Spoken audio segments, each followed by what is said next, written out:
Olá a todos. Hoje vamos mergulhar na incrível história económica da Colômbia. É uma história fascinante, cheia de contrastes, sabe? Moldada tanto por uma riqueza imensa quanto por desafios, olha, gigantescos. E para começar, vamos pensar juntos numa pergunta que é fundamental. O que é que realmente, mas realmente, move a economia de um país ao longo do tempo? Quando a gente pensa na Colômbia, a resposta parece óbvia, não é? As matérias-primas famosas, ouro, esmeraldas, o café, claro. Mas será que a história toda se resume a isso? Fica a pergunta. Pois é, a verdade é que para a Colômbia o verdadeiro motor, aquilo que moveu tudo, sempre foi algo mais. Foi a resiliência do seu povo. E é essa incrível capacidade de se adaptar que a gente vai desvendar agora. Vamos lá então, do ouro aos grãos, fundações e extração. Bem, para entender a Colômbia, a gente tem que voltar lá atrás. Antes da chegada dos europeus, existiam economias super vibrantes por lá. Mas o período colonial, nossa, trouxe uma transformação radical, completamente focada na extração de riquezas. Olha só essa diferença. De um lado, a gente tinha economias autossuficientes, baseadas na agricultura super organizadas. E do outro lado, com a chegada dos espanhóis, bum, tudo muda. O foco passa a ser um só: extrair, extrair e extrair riquezas para a Europa. E isso, claro, desmantelou completamente as estruturas sociais e produtivas que já existiam.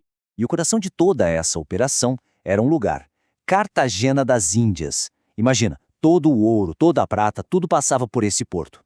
Claro que isso tornou a cidade vital para o Império Espanhol, mas também um alvo perfeito, um verdadeiro imã para piratas.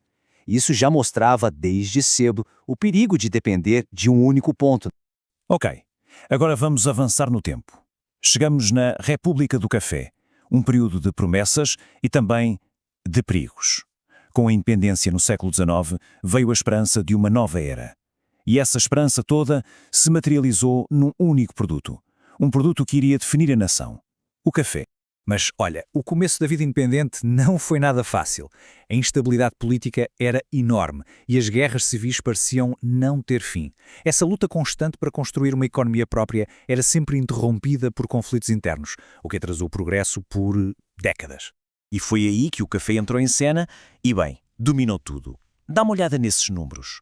No final do século XIX, o café já era responsável por 75% de tudo o que a Colômbia exportava. Virou literalmente a espinha dorsal da economia.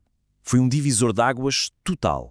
Só que essa dependência toda do café era uma verdadeira faca de dois gumes. Por um lado, foi ótimo. Financiou a modernização do país, a construção de ferrovias, coisas importantíssimas.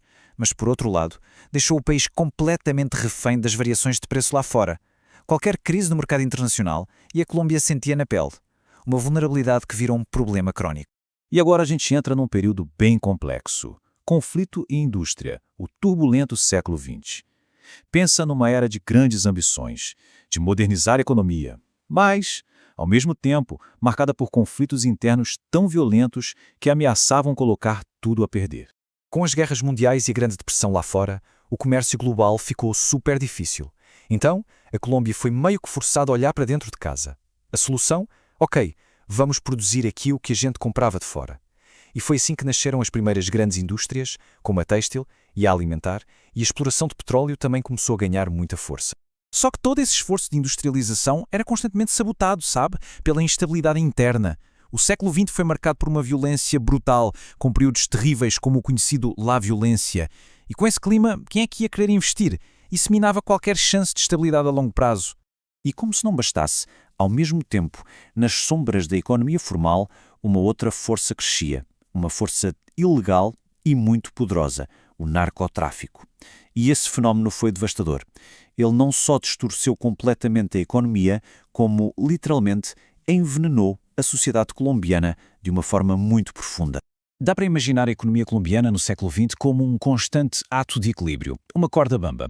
De um lado da balança, a gente tinha os motores do crescimento, o café, que ainda era vital, o petróleo, a nova indústria, mas do outro lado, pesando muito, as forças destabilizadoras, os conflitos armados e, claro, a economia do narcotráfico. Sempre ali, ameaçando derrubar tudo. E assim a gente chega na era moderna, palco global, novos objetivos, o século XXI.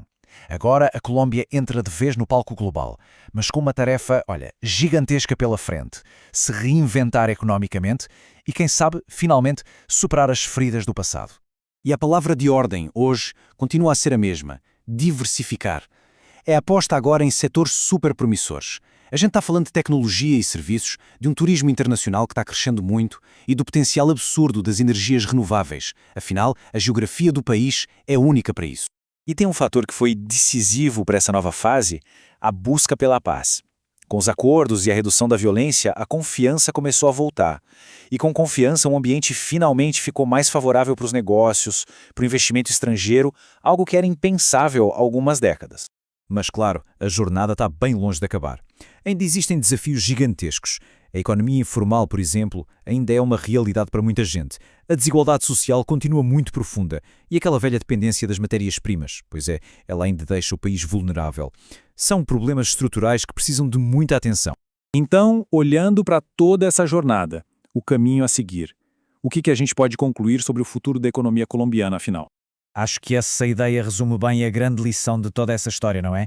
Que mesmo diante dos maiores desafios imagináveis, a capacidade de se adaptar e a busca por um futuro melhor podem sim prevalecer. Talvez esse seja, no fim das contas, o recurso mais valioso de uma nação. Olhando para a frente, o futuro parece depender de um equilíbrio bem delicado. As chaves são, primeiro, consolidar a paz, porque sem ela nada funciona. Segundo, usar toda a sua riqueza natural de forma sustentável. E talvez o mais importante de tudo, garantir que o crescimento económico seja para todos, que ele realmente beneficie toda a população. E assim a gente termina com uma questão que fica no ar. A história já provou várias vezes a incrível resiliência da Colômbia. A grande pergunta agora é: será que essa mesma força, essa capacidade de resistir, vai ser suficiente para finalmente superar os desafios de hoje e construir um futuro mais justo e próspero para todos? Fica a reflexão.